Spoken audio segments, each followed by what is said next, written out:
আর যত কবরে দেখা গেল আগুন,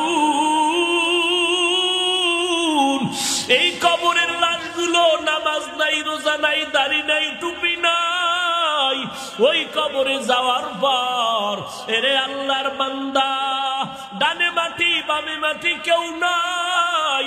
তিনটা প্রশ্ন করবে, রবের পরিচয় দাও, ধর্মের পরিচয় দাও, রহমাতুল লিল আলামিনের পরিচয় দাও।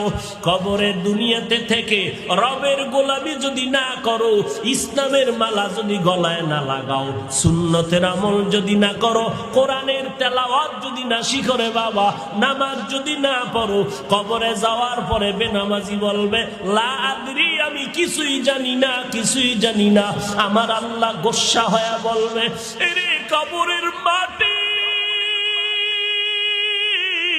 এই বেঈমান নাফরমানের দুই পার্শ্ব থেকে জোরে জোরে চাপ দাও।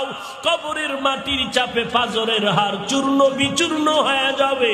একটা নয়, দুইটা নয়, 99টা সাপ তোর কবরে এসে হাজির। জাহান্নামের আগুন কবর ভরে যাবে রে বাবা।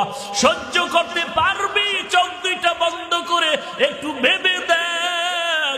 কেউ যদি একটা বেতের বাড়ি দেয়, সহ্য করতে পারি না।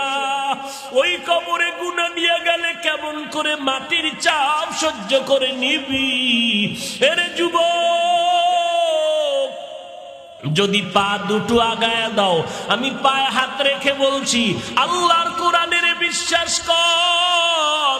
হাজার কোটি লক্ষ লক্ষ আম্বিয়ায়ে কেরাম ভুল করেন নাই, লক্ষ লক্ষ সাহাবায়ে কেরাম পাগলের মতো ভুল করেন নাই।